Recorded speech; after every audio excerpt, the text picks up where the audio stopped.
Hey folks, welcome to WWGOA's Fall Showcase 2023. As always, I am so delighted to have my friend Paul in the shop. Paul's been a contributor to WWGOA for a long time. Tell the people at home a little bit about yourself and what you do and why are you here in my shop? Well, thank you for having me here in your shop, George. It's a lovely fall day here in Wisconsin. So I'm a writer for Woodworkers Guild of America. I've been doing that for quite a long time, as you mentioned. I also do a lot of the question and answer stuff as questions come in from members. So keep those coming in. I love seeing those every day. And I do some work on YouTube as well, putting out woodworking videos there. And just so the folks at home know that you are a real woodworker, you're in the middle of a completely DIY kitchen remodel, literally as we speak. You're like building the island. I'm building the island, the last cabinet to be built, and then I'll get into some other less woodworking related stuff. But yeah, it's been a blast. I've learned a lot. So Paul's been up to his eyeballs in that project. So for today, with our showcase, what we do is we bring in a number of tools, and Paul and I are both tool geeks, self-admittedly, and so what Paul and I will do is talk about those tools. You'll have an opportunity to ask questions. So I'll be monitoring my iPad as we go. When we get to the tool, if you've got a question, post the question. If we don't get to it right away, at the very end of this, we're going to end up right back in this spot. We're going to revisit questions that we didn't get to as we went through our tool list. And we want to stick to questions that are germane to the tools that we're talking about. So this Q&A is not about general woodworking Q&A. This is specifically about the products that we're looking at. Those other questions, send us an email tomorrow. Paul will be answering that Friday morning. Absolutely. All right, ready for tool one? I can't wait. Let's hit it.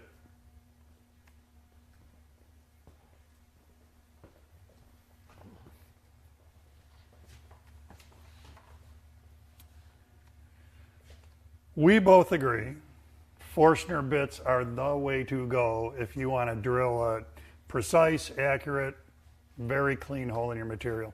And Bora's got a bunch of cool stuff going on with this Forstner bit set. Yeah, absolutely. The fact that it's made of forged steel makes it more durable, it keeps it sharp longer.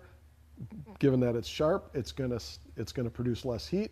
Less heat means it's going to stay sharp longer. So it's a little snake eating its tail there. That's right. Is the longer it lasts, the longer it lasts. And if you've seen smoke coming off of drill bits, you're using them too long. So one of the things I want to take a second here and let's run the lathe, because the curls that come off of this are so impressive. And what we're doing here is we're punching a hole into end grain on cherry, and I think in the world of demanding tasks, it's a little hard to beat asking a lot of a Forstner bit.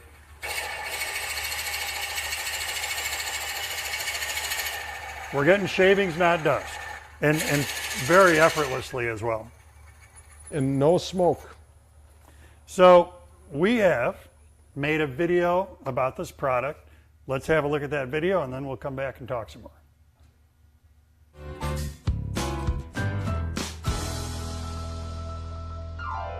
When it comes time to put holes in your woodworking projects and you want clean holes that are an accurate size, without question, Forstner bits are the way to do that. These Bora Forstner bits are crazy cool. We've got a bunch of stuff going on here. There's a small and very distinct center point, and that's a big deal with hitting your layout spot when you're ready to drill a hole. The other thing that's great about these is they're forged, and that makes them much stronger than a lot of the carbon steel bits out there. That means that they're going to last a lot longer. They're going to hold their edge longer, which when you're going up against hardwoods in your projects, it's really, really, really going to pay off. What we want to do next is use these to drill a couple holes so you can really see how they work. Let's chuck this 1 3/8 bit into a cordless drill. I've got my layout marked. Take advantage of that center point.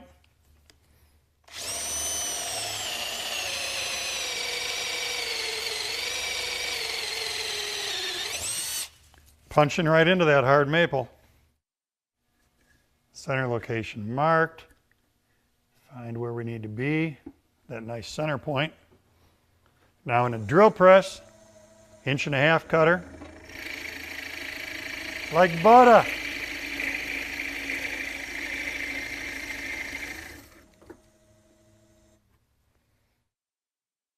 Here's a good Forstner bit test. Cherry on the lathe. Going to punch a hole in that end grain.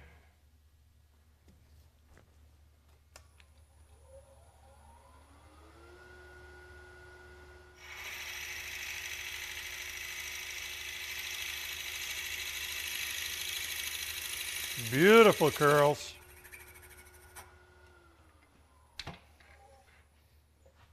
And smooth. Handheld drill press, even that end grain job on the lathe, these bits do an impressive job. It's a 10.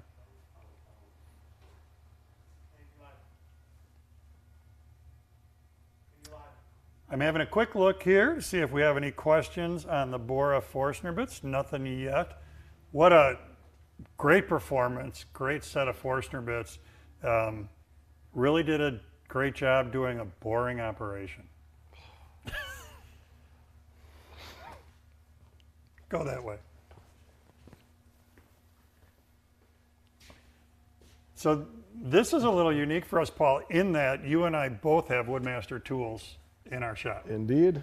And we were just talking a second ago about really the molding aspect of being a Woodmaster owner. So give us a little, I don't know, give us a little molding talk. Well, I think from a, you know, I love talking about my Woodmaster probably maybe more than any other tool because it has the 4-in-1 unique functions. But the one thing that it does that... So let's hit on that a second. If people don't know, planer, drum sander, rip, and the ability to make molding. Right. And of those, I just feel like the molding component of that, there's really nothing else in this class that has that capability. You've got a good example here. This would be a crown molding, kind of a typical medium size, but you can do crown molding, huge widths, old-fashioned base molding. You can do log siding on it. That capability is just unheard of. It's sort of unparalleled in its class, and I use that. I've done crown molding in homes for friends. I've done some in my own home. I've used it to make molding on many furniture projects. I love being able to not only use the same species of wood that I'm using for the furniture, but from the same tree, the same flitch. Yeah. That you get the perfect color match. It's really a unique capability. Well, and if you run into weird stuff, if you're using a material you can't commercially buy in molding, yeah, you'd have the ability to make it. So you're going to see all this in a second, but you can imagine what the inside of a planer looks like. We remove that and add this very molding head is what made that molding. With that in place, we can make molding. And when you look at this, the finish that's on that piece right now, there wasn't any sanding. That was straight out of the machine. Yeah, very impressive. Well, let's show the folks at home how this gets done and have a look at the video about using this to make molding.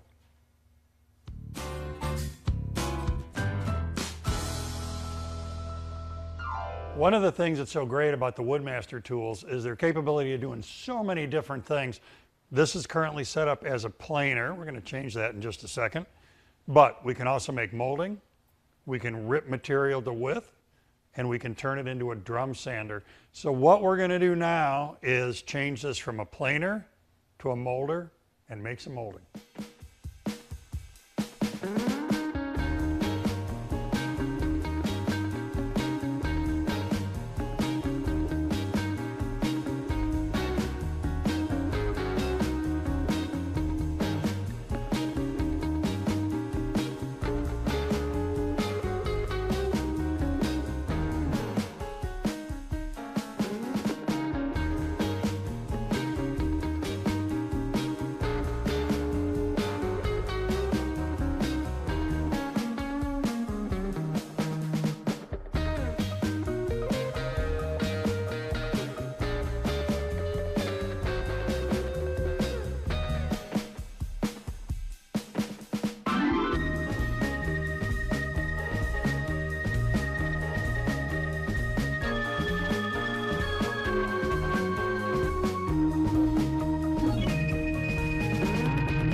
Molding head is in and ready to go. I have a beautiful chunk of walnut we're going to send through there. So let's see plain flat wood get turned into cool molding.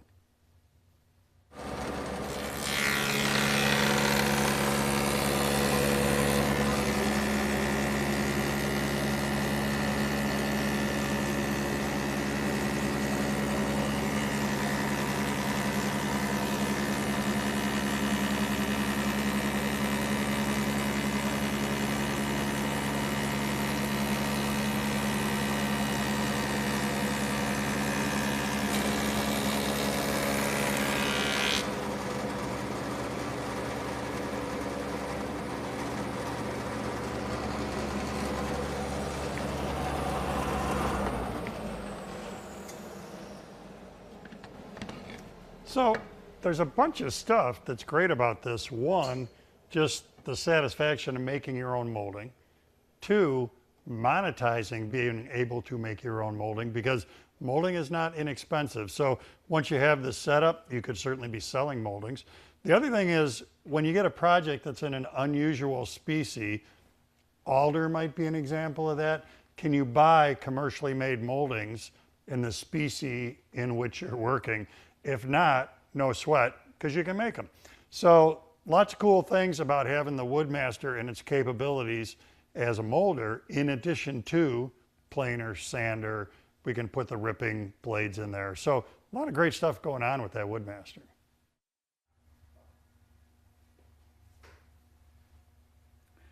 One of the things, a question that we get frequently is, I'd like to make a little money on my woodworking. And one of the answers we provide to that a lot is, well, you know, you can make cutting boards for craft fairs, you can make pens for craft fairs. But it goes back to what you were saying about this, is that the ability to make and sell moldings, and it's all under one roof here. You can plane your rough sawn stock, you can rip the stock using that attachment, you can then put the molding head in there and run miles and miles and miles of molding, and sell that as a way to monetize your shop. I agree. And I think if you can get that business established, that on an hourly basis, this would be likely one of the most profitable things you could do in your wood shop. It's a very cool idea. It's a lot of machine in a small footprint, all under one roof.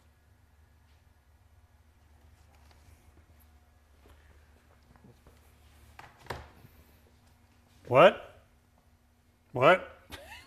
I was going to say it never gets old, but I could tell from your face that it does. So hearing protection is so crazy important. There's like nothing in your shop virtually that doesn't exceed the safe level of decibels, and is going to blow your ears out. Well, it's true. And I think, George, a lot of people kind of put it off for a while thinking, I'll deal with that later when it starts to be a problem, hearing loss. But hearing loss is accumulative and irreversible. So being consistent. You can't get an eardrum replacement. That's right. So it's right. So it's so critical. And that's one thing is, you know, I am really a stickler about that. And that goes for me and anyone else who's in my shop. I really, really encourage them to use those.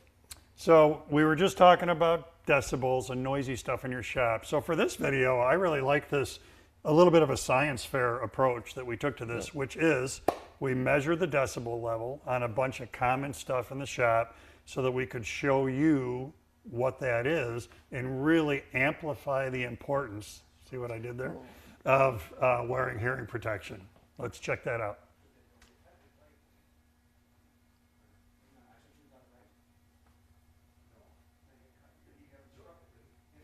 With tools. Let me show you. So while they're getting to that video, reasons why.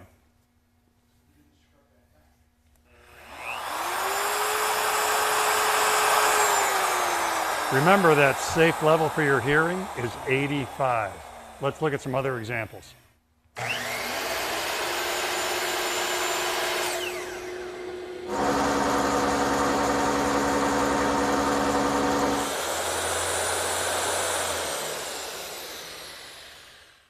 So we know that anything over 85 decibels starts to damage your hearing. All those numbers are over 85 decibels. Here's that router I showed you. Now, in my ears right now, I've got Isotunes Free Aware. They're protecting me from the noise of the router, but George, can you hear me? When Ernie talks, I can hear him perfectly because they'll protect me from the loud router while letting the noise of the sound of someone's voice come through. It's a crazy cool feature on these if you work in an environment where you need to be able to hear people talk to you.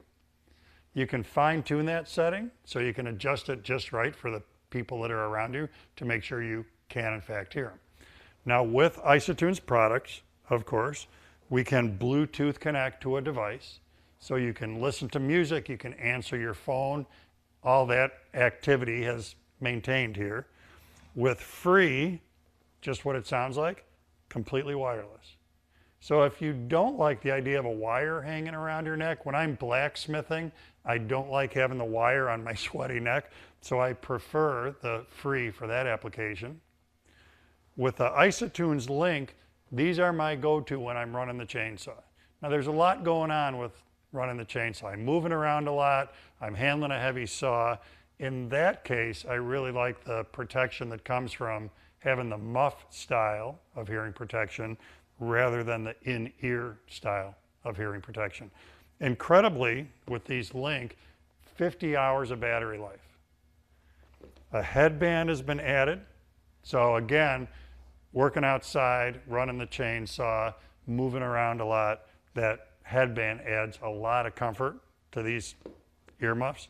So with Isotunes, the technology just keeps moving forward and forward and forward. And it's really important that you understand there's way more products than I'm showing you here. And you can definitely evaluate your environment, what your needs are, and you can find an Isotunes product that's going to go along with those needs. But most importantly, put hearing protection on or in anytime you're running these noisy tools. So one of the things I want to touch on, hit on again, or some more, is the aware function that if you're looking at Isotunes products and it says Isotunes Aware, what that means is that when this is in my ear, it's going to take out anything that's going to adversely affect my hearing. But if Paul says, let's go get a gin and tonic, oh, did I say that out loud? If Paul talks to me, I can hear his voice, but it's still going to cut out anything that's going to hurt my hearing. And I love that for an environment where you're working with other people. I was just talking to a bunch of shop teachers the other day, and we were talking about Isotunes product, and I said, for you, high school teachers, this is the one you need. Totally. Because you want to know when they're saying, Mr. Vondruska, Mr. Vondruska, Mr. You want to be aware, very aware of what's going on there.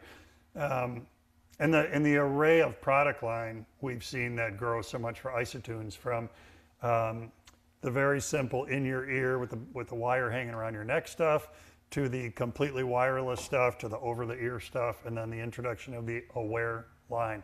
So there's really literally something there for everybody. It's very cool. And I've seen that with the microphones where they can filter out. Yeah, and two microphones, I thought this is where you were going. Like on products like this, where you can add a boom mic to get even better audio from your end if you're using this to get on the phone. So it's worth, you really want to dig down when you're looking at the product line, and you'll find something that's right for you.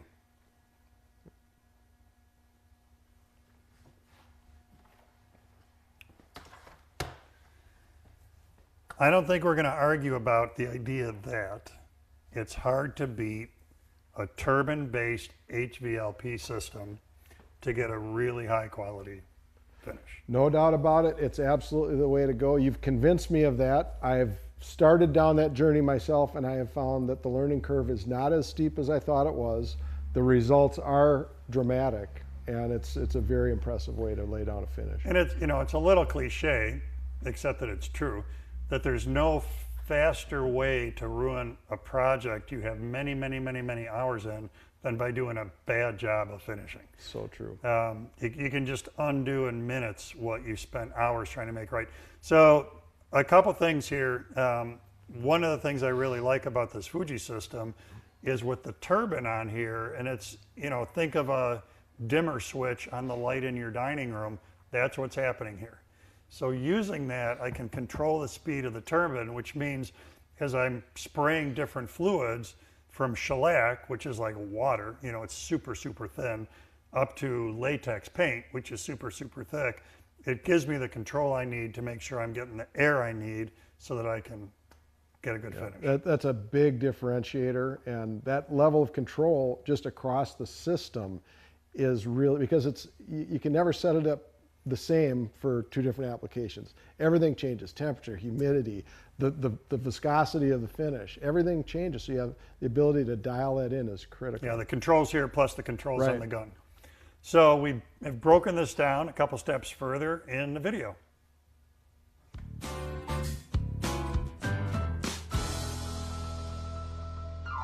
I love being able to spray my finishes because I get such a good finish from spraying my finishes, and it also makes it so much easier to apply them. I'm a huge fan of the Fuji system. This is the Q5, so it's important to understand we're HVLP, high volume, low pressure. Also, this is a turbine that's providing the air to the gun. So we can compare that to a compressor, which is we don't need a compressor. What I love about the turbine is it gives me clean air. I don't have to worry about any moisture or oil being in the air that the turbine provides. Additionally, it gives me really, really good control over being able to put on the perfect finish. Because of course, if I'm spraying shellac, or I'm spraying lacquer, or I'm spraying polyurethane, those are all variables that change the way I set everything up. So one of the things that's great about the Q5 is that it's got a variable speed on it. So I can do this. That's low.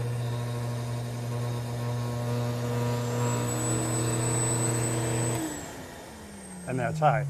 That changes it from 6.5 to 9.5 PSI. So that lets you dial it in, which is primarily based on the viscosity of what it is you're spraying. One of the things I didn't mention in my list of finishes was paint. Yes, you can spray paint with this system as well. I've done it a gazillion times. What's great about this unit is it runs really quietly, and it's also got heat dissipation to it. So quiet is great anytime you're running anything in your shop, and that ability to drive heat away has many, many, many different positive effects on the unit and also on your ability to spray. So just to show you how well this works, I'm gonna get the gun set up with a finish, and we are going to spray this really beautiful piece of quarter sawn white oak.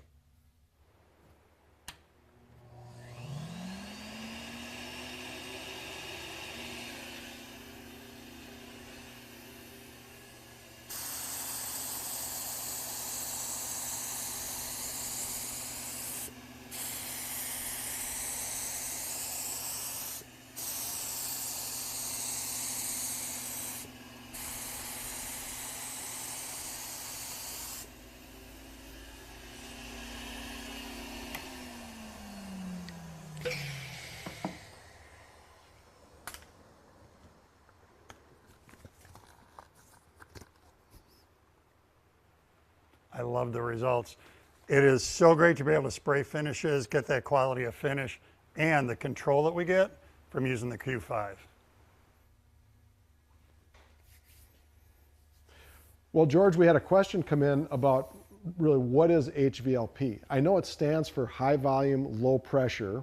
That's the only kind of spray gun that I've used. Maybe you could compare it to other kinds of spray guns. So yeah, HVLP, like Paul said, high volume, low pressure. And what that does is high volume, it gives us a lot of airflow, but low pressure. So if you're running a compressor, you're probably running a spray gun.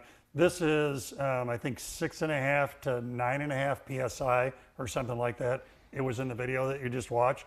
With a spray gun that's connected to an air compressor, you're going to be running significantly higher than that. And one of the byproducts, the most common byproduct of that, is lots and lots and lots of overspray.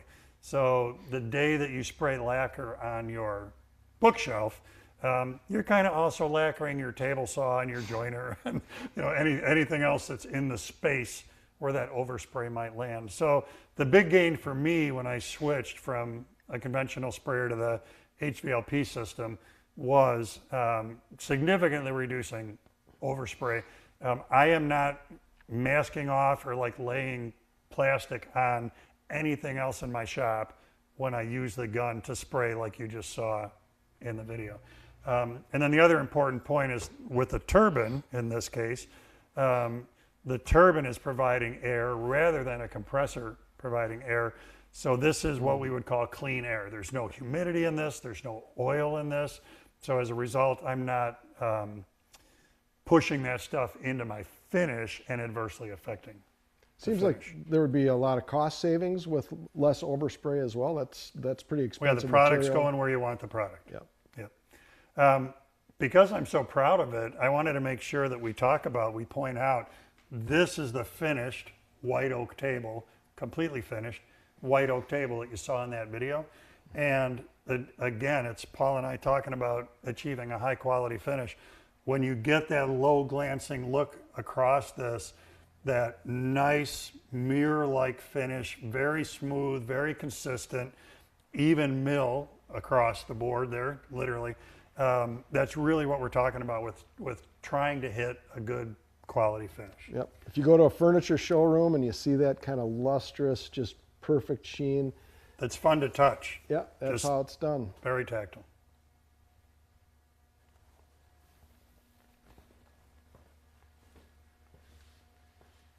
When's the last time you had a mullet? Boy, I was going to say there's probably not going to be a lot of mullet jokes between you and I. Been a long time. Here today, gone tomorrow. So a while ago, you saw us work with the Mullet Cyclone. This is an add-on to a shot vacuum, and as I said, you've seen this before.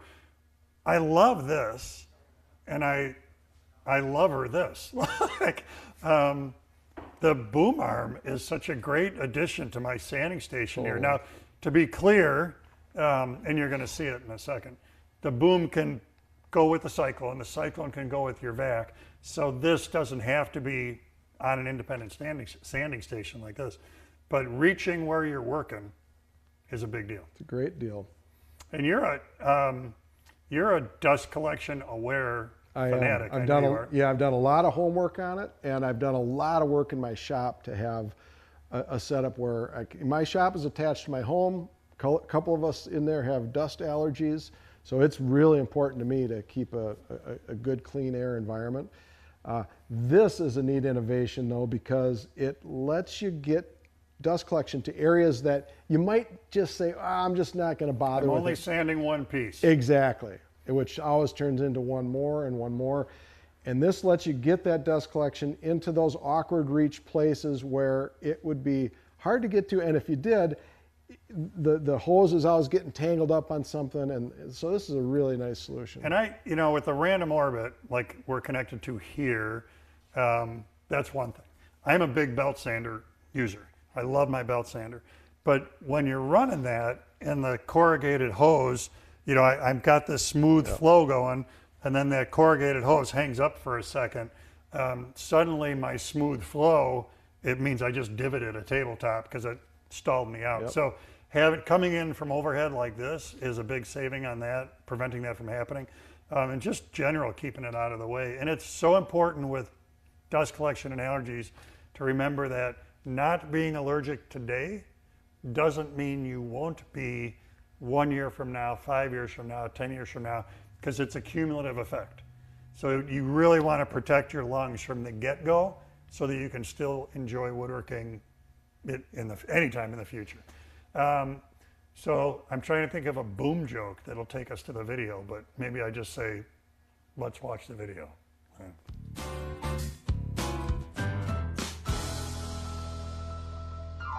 You've already seen me work with the Mullet Cyclone and what a great job that does. Now I have added to it the boom arm, and this is amazing because it gives you the ability to articulate the arm and take it wherever you need dust collection. So here's how this goes.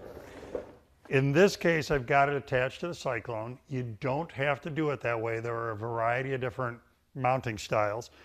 There's a T-nut on here, and that's currently holding that elbow in that position. So the way the articulation happens is when I loosen this, I can make a move, and I can make a move,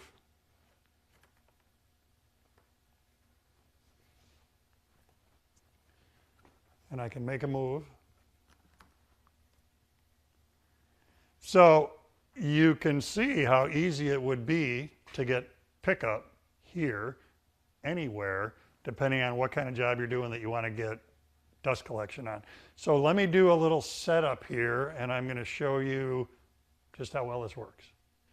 In order to show you the effectiveness of the boom arm, I have got a maple spoon in my vise.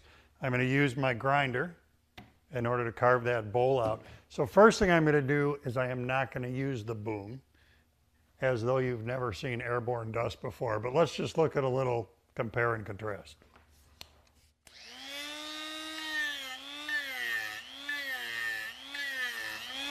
All of that stuff flying around. Now, with the articulating arm, I can bring this in,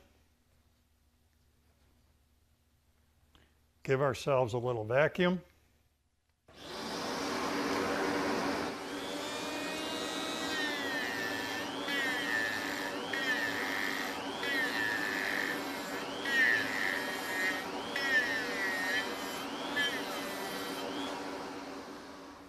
And now, as a result of having the boom arm, that dust is going here instead of here. You gotta love that.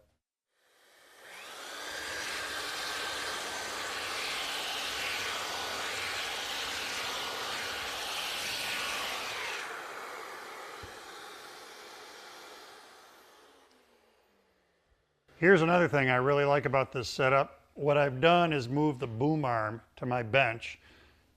With this mount, I can tee this out to my shop vacuum, and then I've still got all the advantages of the articulating arm. So whether I'm connected to a hose that brings it to my sander, like I've done in this case, or I can take the hose end off here, and I could put that collection point back on if I'm carving at this bench or whatever you're doing that you want dust collection on. The other thing that's cool about this system is with its mobility, you could use this when you're turning on a lathe. There's a spot where you produce lots and lots and lots of dust and shavings.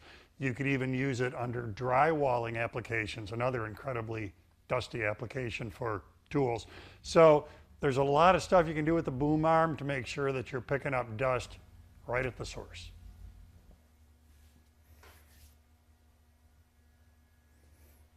What you think? I'm super impressed. It really is a neat setup, and it really just delivers the right airflow in the right place. You're articulating that so well.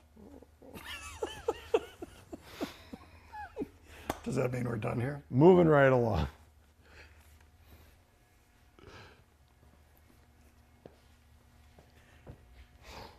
So Paul and I are both avid turners and have seen a lot of lathes in our days. And Penn State has really jumped the fence on this one. Like this is one of these like, really? For me. So tell people what's cooking. It's called a tail spinner. So there's a little bit of a spoiler alert for people once you think about it. But what's going on here? Yeah, it's a total aha in the world of wood turning, where basically it gives you the ability, well, in its essence, gives you the ability to attach a chuck onto the live center, and that's going to allow you to take your workpiece, spin it around, maintain perfect center, which anyone who's ever tried to get something remounted knows that it's impossible. You just plan on skinning a little bit off. 0% because chance. you're gonna lose something on that's right. In translation. So there's that benefit. I think also the ability to, I use a vacuum chuck a lot, and that gives you the ability to spin it around, use the chuck on this end, and slide that into the vacuum chuck perfectly centered. And that is impossible to do as well. So you're transferring it over so the vacuum chuck is holding it, but it's giving you perfect centricity as you do that. Yeah, so it's the gist of this is that it's not unusual for the tailstock end to spin. What's unusual is that the tailstock is spinning. Normally it's a live center, Right. but the bearings Right. on this are here. So that's a 1'8" thread on there. You're going to see more of this in a second. So we can put anything with a number 2 Morse taper can go in there.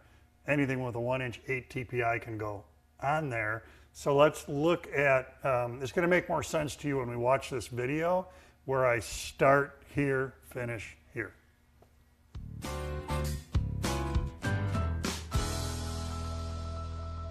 When I show you Penn State's new tail spinner, this is going to be your opportunity to go, mind blown!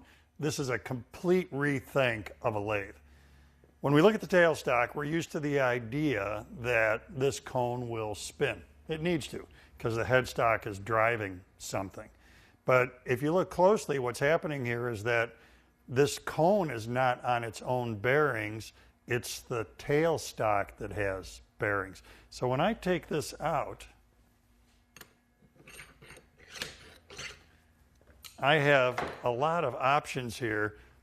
This is a 1'8" TPI shaft, so I can put a chuck on here. I could put a spur center in here. I could put the cone that was just in here. So it changes the dynamic a lot because it's going to give me the opportunity to chuck, rechuck, move things around, maintain center as I go from this end to this end, maintaining the mounting device. So what I'm going to do here is get set up with a bowl on the lathe in a completely different configuration than you're used to seeing. So here's what I've done. I've put my chuck on the tailstock end. Now it's spinning on those tailstock bearings. If you want to lock this up, there is a knob right here that lets me do that, so I could get this to not spin if I needed to. In this case, I do want it to spin. The bowl is mounted on a screw chuck. And on the face of the bowl, I've set that up so it can engage with my drive center. So I'm going to drive this whole assembly from the headstock end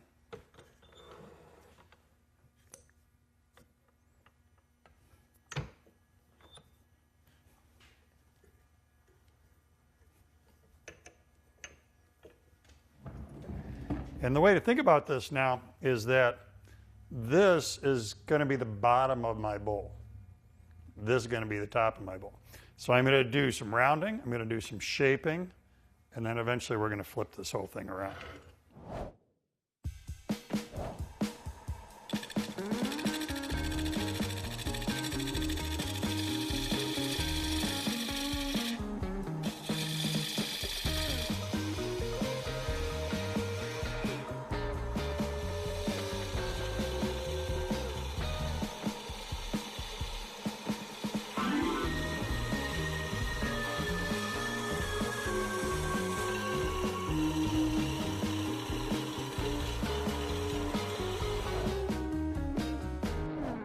So here's where we're at.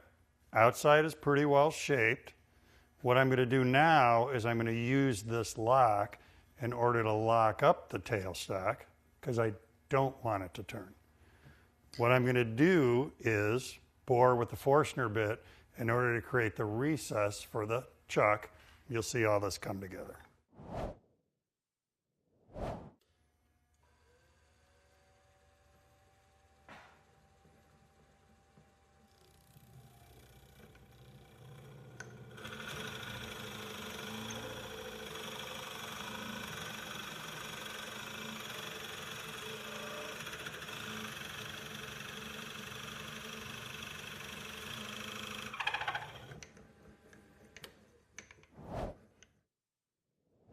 Now I'm ready to turn the whole system around. So what we can do here is, tailstock is still locked. And through the magic of tail spinner, we change from this end to this end.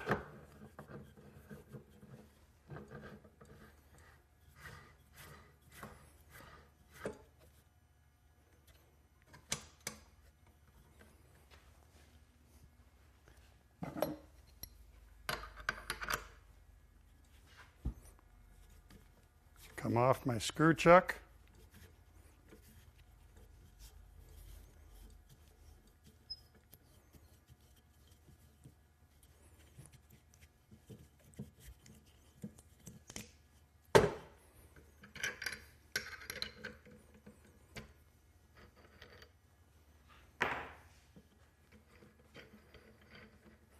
get on my jaws. And now we're in a spot you recognize from conventional turning. And at this point, I can come back in and start hollowing. So the thing with tail spinner is that once this is in your shop, you're going to see more and more applications where you can take advantage of what the tail spinner does. So cool product from Penn State, cool addition to the lathe here. When I saw this, this is so different. You know, when's the last time you saw it? Like the last big change on a lathe was electronic variable speed. Yeah. So innovations in the turning world, you just don't see all that much stuff happening. Yeah. Put me in kind of a tailspin. I got like 3 good ones in a row. So I think, you know, we've thought of a couple cool applications of this. I'd be interested to see if anyone has any additional thoughts on how they would use something like this. It'd be very fun to hear from other turners. They're probably doing some work around now to make this happen. But yeah, if they had access to this, what would you do?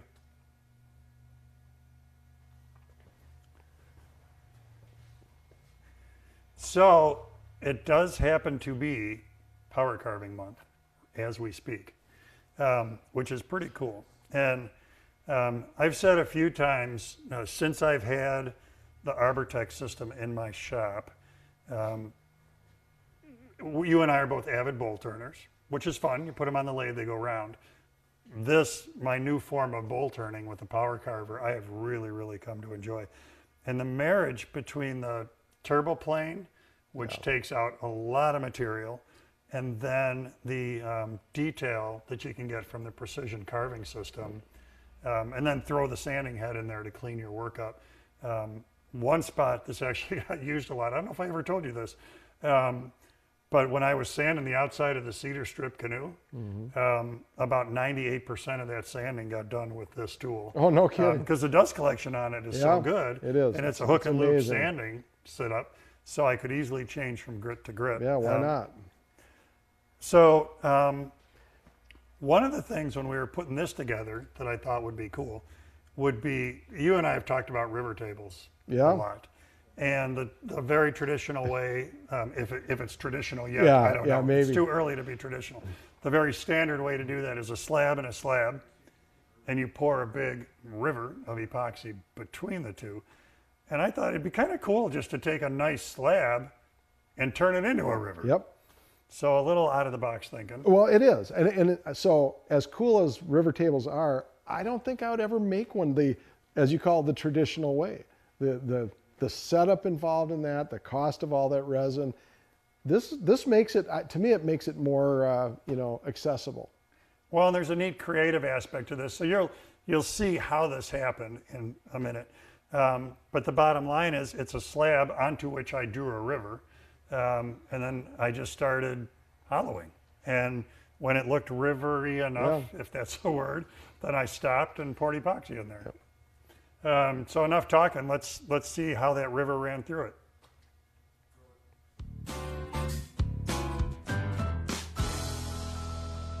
Power carving has become one of my favorite things to do, and what I like about it is that you're not limited to turning a round bowl. And you can do any shape you want here. It's very, very organic. Now in this case, I'm not going to do a bowl. I've got an idea.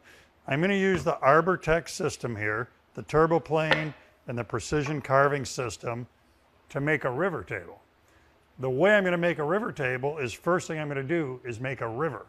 So I'm working in a white oak slab, and I am going to sketch out a river.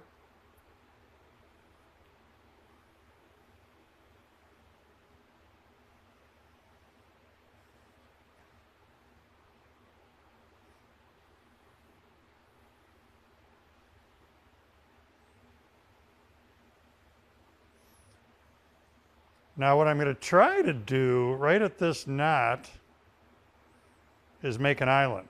I'm going to leave that alone. I'm going to bring this bank out a little. So I'm going to treat this the same way. I'm going to do this excavating, same way as a conventional river table. I'm going to excavate this out and then we're going to pour epoxy in there to make it into a river table. So I'm going to start with the turboplane, and one of the things I really like about this setup is I can put dust collection on it. Power carving can be dusty. So I'm going to run dust collection on this, and I am hoping to take away everything that doesn't look like a river.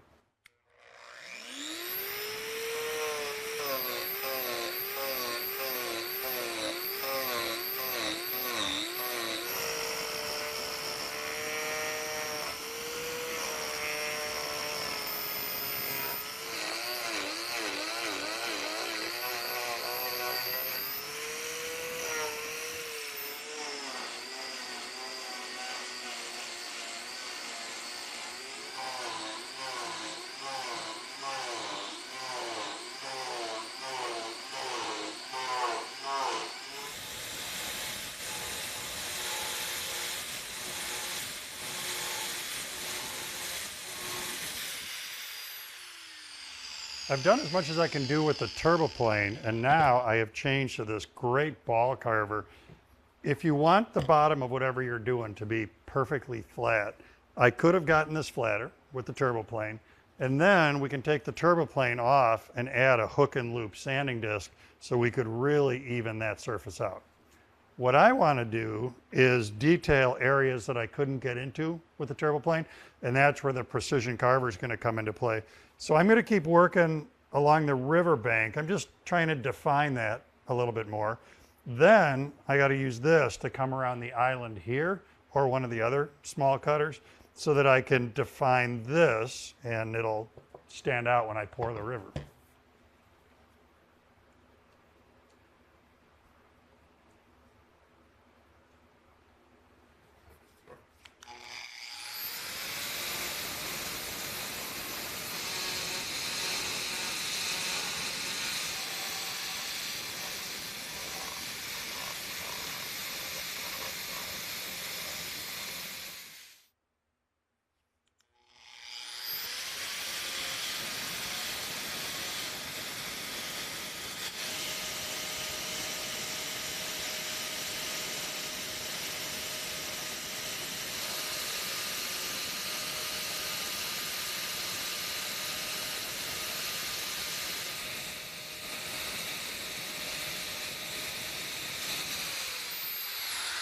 Now, I'm going to go back to the ball and finish detailing around my island.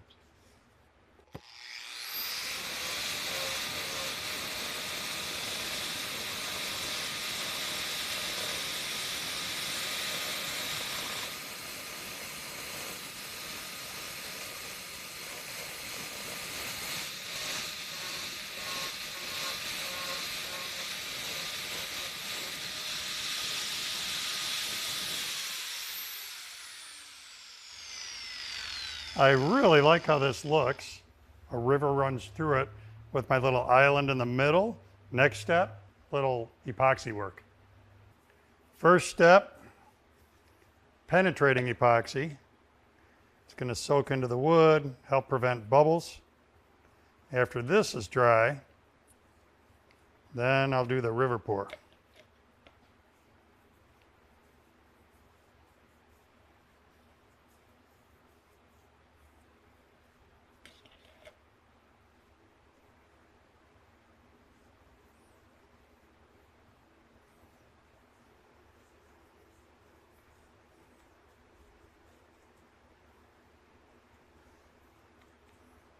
Now we watch glue dry.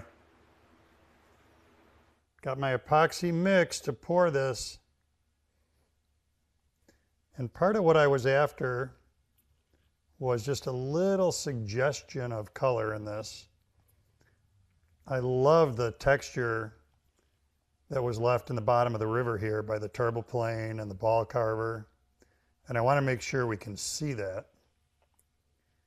I added a little bit of abalone that I happen to have here.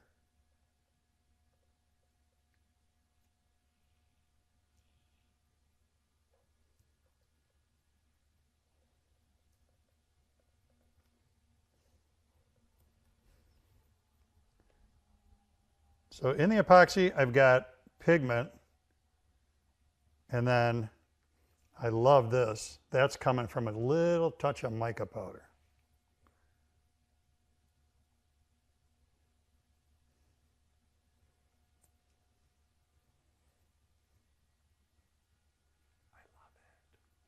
Gonna let that cure, clean it up.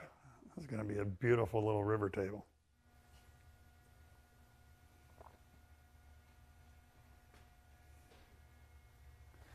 So you folks did not get a chance to see this in its current shape, condition. Because last you saw, I had just poured the epoxy, and then after that, cleaned it up, I did some sanding, I got a coat of finish on there. And man, do I love how that thing looks.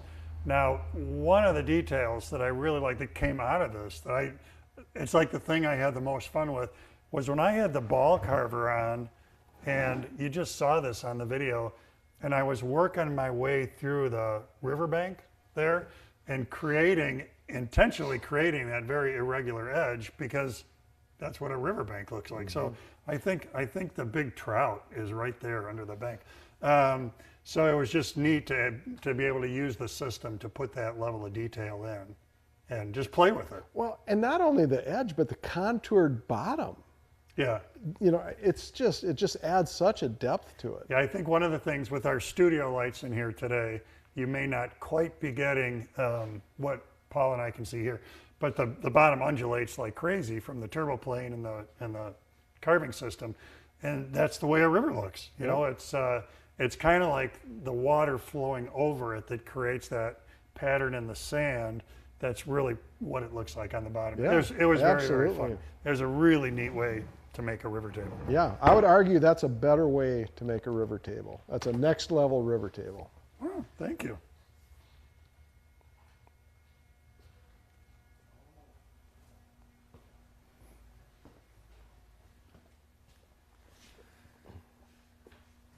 Well, Captain, we have a few preguntas. We have a few questions that we need to circle back to. So let me get to the right spot. So Bill asks, we're back to the Forstner bits. Are there extensions for deeper cuts? So whether Bora makes one or not, I'm not sure off the top of my head. There are Forstner bit extensions that would let you go beyond the length of the bit. Yes, indeed. Should be universal. Yeah, and it's a standard thing in my, there's one in my drawer, you know, it's a standard thing in my arsenal. And I think too, like what we were showing on the lathe there, if we were drilling a pepper mill, you need an extension because you've got to have that opportunity to go further. Thomas says, best way to sharpen Forstner bits. What's your approach to dull stuff? Yeah, well, the best thing is to just buy them so they're going to last a long time without needing to. But so I've followed the instruction on WWGOA, actually. I bought a little kit with the tiny little files and go in there, and it has worked great. Yep. Same. And one thing with cutting tools, you know, if you've got any question about your ability to effectively sharpen, there are sharpening services that will, the same sharpening service that sharpens your router bits and circ saw blades is going to be able to sharpen your Forstner bits. Agree. And I think for me, the big lesson learned in sharpening those was it actually, I thought, well, if it's not perfect, it's not going to work. And I think I probably never got it perfect, but one point that I took from your video was, whatever you do the same thing. Yeah, consistency. Consistency on each side, and that goes a long way. You want to make sure on a Forstner bit, similar to a router bit, you want to make sure that those long cutting planes that create the flat bottom are both cutting consistently. They're both cutting identically. Yeah. So yeah, that's a great point, is doing the same to both. Yeah, and I think another lesson learned is don't be afraid of it. Right? I think try it. I have improved the sharpness every time, and I haven't wrecked one in sharpening of myself. That says a lot. That's good. And you're not like a professional sharpener. You just paid attention to instructions and did it. I wouldn't say that I've ever gotten it better than it was when it was new, Like I could say that about hand planes and some other things, but it took it from, if it starts out as an A and maybe it's a C- by the time I go to hone it, maybe I can get it up to a B+, maybe an A-. Well, you're not turning your Forstner bit into a fire starter. Exactly. So yeah, and they can get to that point pretty quickly. Yeah. That's good.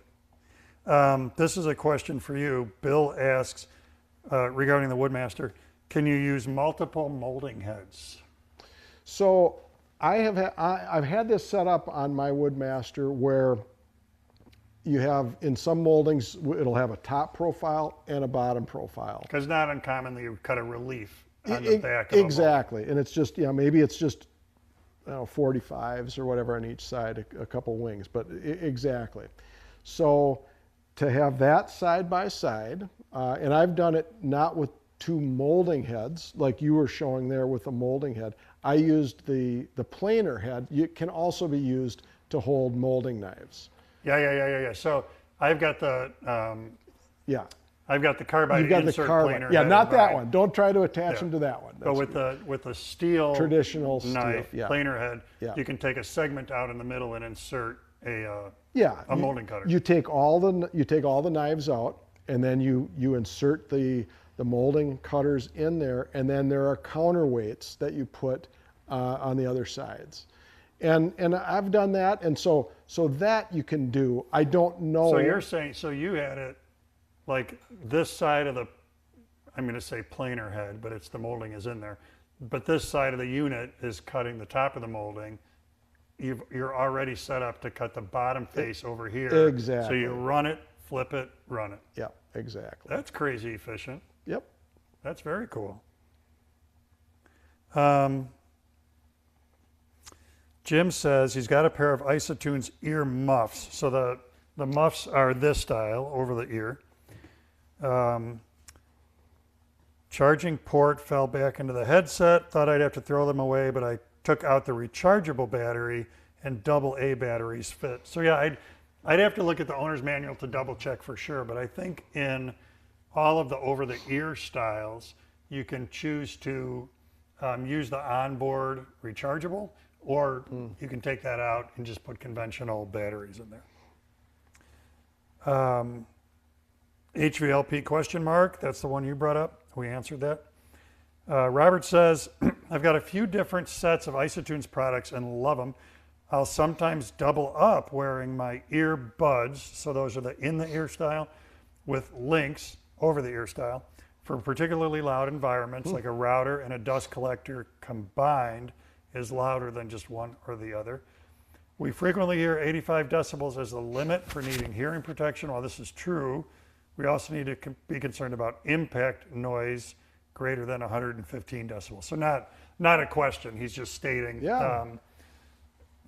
further optimizing what Isotunes has got going there by one in, one on. I like that quite a bit, actually. I have, I've had thoughts like, how could you kind of beef this up? That's a really interesting approach. Yeah, that's you wouldn't even be able to hear your children yelling at you at your house. You could nap through. A good night's sleep. Eric asks, cleaning the spray gun overview, please, and then kind of the same. Mike says, best practice to clean an HVLP sprayer after use, water-based and oil-based. So for me, whatever the solvent is for that product is what I run through the gun, just as though I'm spraying. So when I'm done with shellac, the solvent for shellac is denatured alcohol. Whatever shellac is left goes back in the can. I put denatured alcohol in the pot, and then I treat that just as though I'm spraying finish. I connect it to the turbine, and I'm swishing this around to make sure the whole interior of the pot gets cleaned up with that solvent. And it's the same. For me, my top coats, what you're seeing on this and the river table, are water-based polyurethanes, and then you just chase it with water. So it's kind of even easier because you're not running solvent. In those cases, I'll start with a good rinsing, and that gets a lot of the product out of the pot and out of the gun. And then from there, I just spray as though I'm I spray as though I'm spraying. And I would just add that I'm glad that that question was asked, because that was not only a question that I had before I started spraying, but a concern, and I almost had an assumption that it was going to be such a hassle to clean. And well, because there's a lot of moving parts there. Yeah. So it'd be easy to look at that and be like, oh my gosh. Yeah, exactly. Like do I have to break this down Right. every time I use it? Right. And I would say if you're religious about staying on top of cleaning, it's a long time. They're not hard to disassemble, and they come with the tools to do so. But it's a really long time since I've had to break one down to the guts and do any kind of cleaning besides chasing with solvent. And part of that is staying on top of it. Like if you let catalyzed lacquer cure inside that gun, so I'm not talking about the pot or the tip, but in the workings in here, that's going to be a pain to get out. So you really want to just stay ahead of, if you're not going to use it for a while, get it, clean it. Yeah, that was one of the pleasant surprises for me, was if you stay on top of it, how easy that maintenance and cleaning really is. Yeah, a lot of finish has been through this gun already, and it still looks pretty darn clean. It's shiny. Norman says, please say more about your handheld ball grinder machine. Need one. Need to know more about choosing a good one. So Arbortech has a couple different sizes of ball carvers, not grinders, and it runs on, it's 5/8, right? 5/8 shaft on an angle grinder, I think. It seems. So double check. Arbortech's website will tell you what they fit on, but they simply thread on, and then large diameter, small diameter is just predicated on what size, what level of detail you want. And then the other thing I like in that precision carving system is, we did see it in the video, there's the one that looks like a router bit, which is just a straight cutter. And that's a great way, if you use it kind of tangentially, you can use it to put details in almost as though you're chip carving. And it also comes with a little drum sander, so you can use that to clean up. So in that precision carving system, there are 3 different styles of, 2 of them are cutters, 1 is a sander. But then in the ball cutters, Arbortech has got different sizes of those. So at the top of the chat roll here, there is a link for every one of the manufacturers that we've talked about, and just click on that. It'll take you to Arbortech's website, and you can have a look at those. So just talk for a second while I reload, I refresh, and I look to see if there are more questions. Yeah, I'll just put in one more plug for power carving. So you mentioned that you're big into it, and it's something that, for me, it's something that I pull out between projects a lot. So I'll build a piece of furniture, and then it's like, well, I'm going to start another piece in a week or 2 weeks, and I'll just pull that out, and maybe I'll carve out a dish or something like that, and it's just really fun to just start out with a slab of wood, maybe something off the firewood pile, and just kind of let creativity turn it into what it's supposed to be. Well, and it's a lot like turning that way, in that with flat work, furniture making, cabinet making, you're probably, especially if you're building a kitchen like he is, you're dialing into a very specific set of dimensions. Right. This thing has to fit here. When you turn a bowl on that Penn State lathe, when you carve with Arbortech, while you're wearing your Isotunes hearing protection and getting the dust picked up by the Mullet boom arm. Wow. And then when you're done, you're going to spray it with the Fuji. I missed two tools there. But when you're doing that, the free flow nature, you're really letting the wood tell you what to make. You're not dictating that, the material. Yep. All the boundaries are removed, and you just kind of, it's a good way to relax, I think. Yeah, it gets you're away from like the stress side. I hate to say stress and woodworking in the same sentence, but having to really think, really dial in the dimensions, really dial in your cuts. I also like to do it outside. It's one of the activities, woodworking activities, that I can take out and set up a bench outside and just kind of enjoy the. And a fun thing outdoors. To get, if you want to introduce woodworking to somebody, and turning is the same way, it's a great way to get somebody started because of the free flow nature of it. Like there's no right or wrong. It's It's whatever they want to make. All right. Well, we are there, Paul. So one, a huge thank you to Paul, who does such a great job with his knowledge base of augmenting what I know about tools. And he really brings a lot to these showcases that we do. A huge thank you to the tool manufacturers who chose to be involved with us here today and participated with us. And then, of course, a huge thank you to you, because if hundreds of you, literally, weren't watching this live, and then thousands of you weren't watching the archive version of these showcases, we wouldn't keep doing them, and that would be too bad for Paul and I. Because we really enjoy doing them. So thanks hugely to everybody who tunes in. And then I'm also going to say, you know, Paul and I stand here in front of the cameras on the microphones, but Ernie, Andres, Jeff, and Terry are all over there, and there are 11 billion moving pieces that make these live streams work. Max is somewhere running the boards behind the scenes. Jess is out there somewhere doing interweb stuff. So there are so many people involved that you don't ever see. And in their absence, Paul and I wouldn't be getting the questions fed to us. We wouldn't be live right now. There's so many moving parts and lots of people involved with WWGOA to make this happen effectively and well.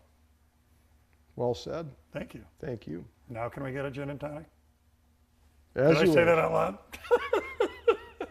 That's it for us. Thanks, folks.